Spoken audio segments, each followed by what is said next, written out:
सदाबहार YouTube channel में आपका स्वागत है।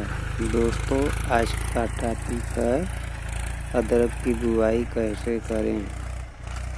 सबसे पहले दोस्तों, अदरक की बुआई के लिए खेत की तैयारी की जाती है।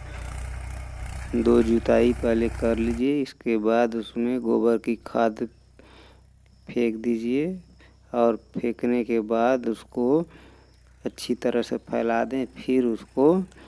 फिर दोबारा जुताई कर दें और फिर 2-3 बार उसकी जुताई करके फिर पाटा लगवा दें। फिर इसके बाद उसको भूमि की तैयारी मानते हैं।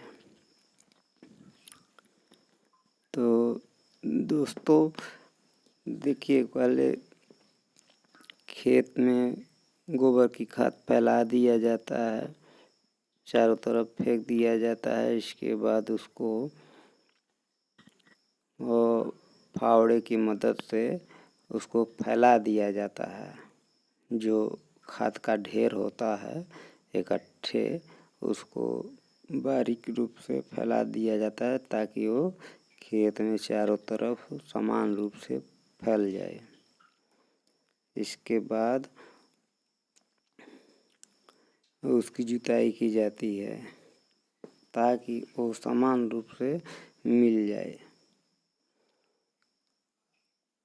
दोस्तों, इसे तब तक फैलाते रहें जब तक कि आपका पूरा फैल न जाए, नहीं तो खाद इकट्ठा एक ही जगह रह जाती है और आपकी फसल के लिए भरपूर नहीं मिल पाता है। कहीं कम कहीं ज़्यादा हो जाता है। इसलिए उसे फावड़े की मदद से अच्छी तरह से फैला लें या कोई ट्रैक्टर के माध्यम से कोई यंत्र लगाए हो उससे फैला लें। कुछ किसान भाइयों ने अपने ट्रैक्टर में भी पीछे साइड से कुछ व्यवस्था लगाए रहते हैं जो कि खाद के ढेर को फैला देता है। और दोस्तों, जहाँ ये व्यवस्था नहीं है तो हाथ से ही करिए या मजदूर के माध्यम से। अपने नहीं कर सकते हैं तो मजदूर के माध्यम से करवाइए। इस तरह से देखिए फैला दिया जाता है बराबर। और फैलाने के बाद अब इसकी फिर जुताई होगी। इसको अच्छी तरह से गहरी जुताई करके पलटू हल या देसी हल हो या कल्टीवेटर के माध्यम से या रोटावेटर के माध्यम से इसको अच्छी तरह से जुताई कर दें ताकि ये समान रूप से मिट्टी में मिल जाए। और दोस्तों, इसको बराबर फैलाने के बाद ही फिर जुताई करें दोबारा। इस तरह से देखिए पूरे खेत में फैल जाता है फैलाने के बाद। अब इसकी 2 बार 3 बार 4 बार जो भी आपको अच्छा लगे उतनी बार जुताई कर दें। तब एक खेत आपका माना जाएगा कि खेत की तैयारी हो चुकी है। तो इस तरह से देखिए गोबर बिखेर देने के बाद ऐसा दिखता है। चारों तरफ लगे कि आपके खेत में खाद पड़ा हुआ है। अब आगे का प्रोसेस आता है इसके बाद कि बीज की तैयारी करें, बीज की तैयारी करें।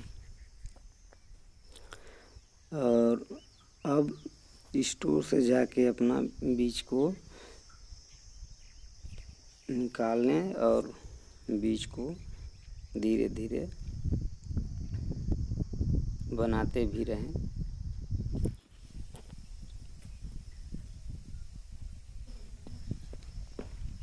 अब आगे की प्रक्रिया आती है दोस्तों, बीज बनाना। अपने रखे हुए गोदाम में बीज को अब निकालने के बाद उसकी प्रोसेस भी करेंगे और छोटे छोटे टुकड़ों में बनाएंगे बीज को। अभी दूसरी जुताई चल रहा है। तब तक में हम अपना बीज भी उधर तैयार करेंगे ताकि उसको उपचारित करने के लिए भी सुविधा करेंगे। आइए देखिए, ये है स्टोर से निकाला हुआ बीज। अब इसे छोटे छोटे टुकड़ों में तोड़ना है और तोड़ने के बाद ये बीज तैयार माना जाता है। जब तक इसे छोटे छोटे टुकड़े नहीं बनाएंगे तब तक नहीं हो पाएगा लगाने योग्य। दोस्तों बीज का देख रहे हैं बड़े गुच्छा है, इसको छोटे छोटे टुकड़े में कम से कम 1-1 इंच का तोड़ना है। और तोड़ते समय ये ध्यान दें कि उसमें कम से कम 2 फुटान यानी जिसे बोलते हैं कल्ले, 2 कल्ले निकलने जरूर हों।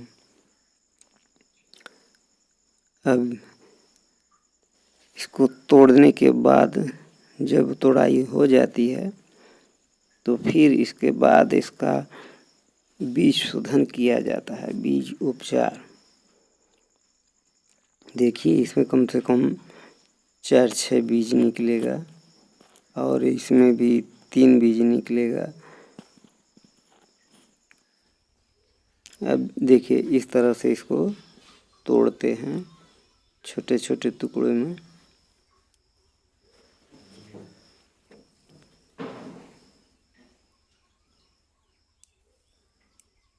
देखिए इस तरह से तोड़ लिया जाता है।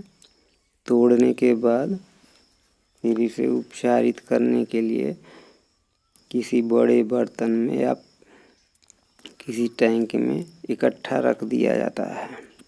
दोस्तों बीज को तोड़ाई करने के बाद इसे बार बार इस बर्तन से उस बर्तन में नहीं उल्टी पलटी करना चाहिए। अब इसका घोल तैयार किया जाता है दोस्तों बीज उपचारित करने के लिए, बीज शोधन करने के लिए। अब इसके लिए एक साफ पाउडर आता है जो UPL का होता है, उसका कंपोजिशन, और एक साथ में दोस्तों इसमें एक कीटनाशक भी लेना ज़रूरी होता है। अगर कीटनाशक नहीं देते हैं तो आप बीज शोधन करें चाहे बीज उपचार करें लेकिन उतना प्रभावी नहीं होता है, उतना शक्तिशाली नहीं होता है और बार बार उसमें बीमारी भी लगता है। तो इसे एक कीटनाशक जरूर लगाएं। दोस्तों ये बहुत महत्वपूर्ण बात है। वैज्ञानिक या डॉक्टर भले ही आपको ना बताएं लेकिन मेरे अनुभव की बात है कि उसमें एक कीटनाशक भी जरूर दें। तो दोस्तों इस तरह से हमारा एक घोल तैयार हो गया है। अब इसे उस बर्तन में ही डालना है जिसमें आपका बीज रखा हुआ है, न कि बीज को घोल में डालना है। इस घोल को ही बीज में डालना है ताकि आपका बीज इधर उधर ना हो, टूटे फूटे ना, अन्यथा खराब हो जाएगा बीज। बीज को बार बार इस बर्तन उस बर्तन से नहीं पलटें। अगर पलटना है तो इस घोल को ही बीज से पलट दीजिए। दोस्तों इस बीज को कम से कम आधे घंटे से ऊपर डुबा के रखना है और इस बीज में हमें घोल कब तक डालना है जब तक पूरी तरह से बीज डूब ना जाए घोल में। जब ये बीज पूरी तरह से डूब जाएगा तभी माना जाएगा कि आपका बीज उपचारित होगा। अब देखिए हमारे लिए भी घोल कम पड़ गया तो मैं दोबारा घोल बना रहा हूँ। ये मात्रा आप लोगों को थोड़ा सा दिखाने के लिए बना रहे हैं, जबकि ढेर सारे टैंक में घोल बनाया जाता है। तो इस तरह से अब इसमें फिर घोल बना के उसमें फिर डालेंगे ताकि पूरी तरह से डूब जाए। तो दोस्तों अब ये देखिए अभी घोल में डूब जाएगा। ये देखिए पूरी तरह से आ गया। अब इसे हमको जब भी निकालना होगा तो बीज को नहीं निकालेंगे, इस बर्तन से ही घोल को निकाल देंगे तो मेरा बीज जो है तो खराब नहीं होगा। इस तरह से आधे घंटे के बाद लगभग 1 घंटे में इसे निकालने के बाद दूसरे बर्तन में शिफ्ट कर देंगे इसका घोल। और इस तरह से ये जो है उपचारित बीज रखा हुआ है, ये कंप्लीट है। अब आगे का प्रोसेस आता है। इसके बाद अब बुवाई का समय भी आता है। तो आगे चलते हैं देखिए इस तरह से घोल तैयार है।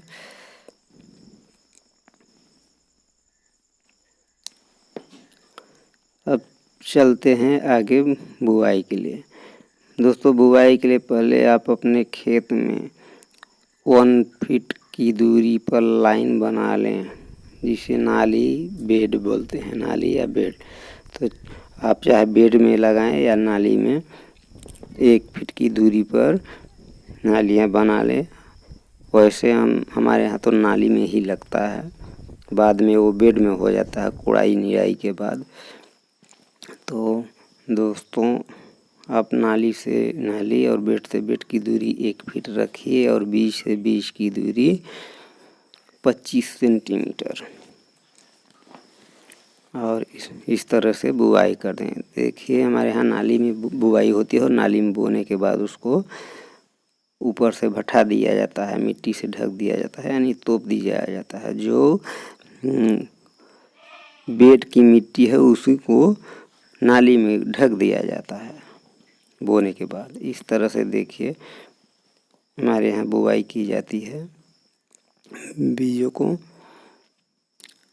इसमें लाइन से लाइन की दूरी 1 फीट और पौध से पौध की दूरी 25 सेंटीमीटर। 25 सेंटीमीटर से नज़दीक नहीं करना चाहिए,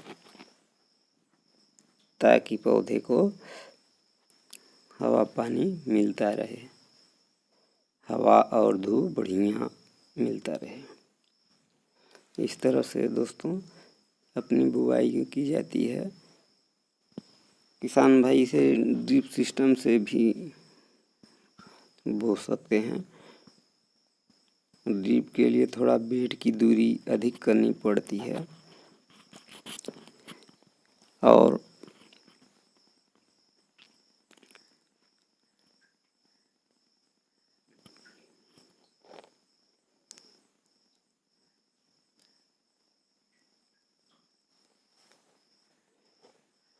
दोस्तों वीडियो साफ दिख नहीं रहा है क्योंकि बहुत तेज धूप है और जून के महीने में जानते ही हैं कितना धूप होता है,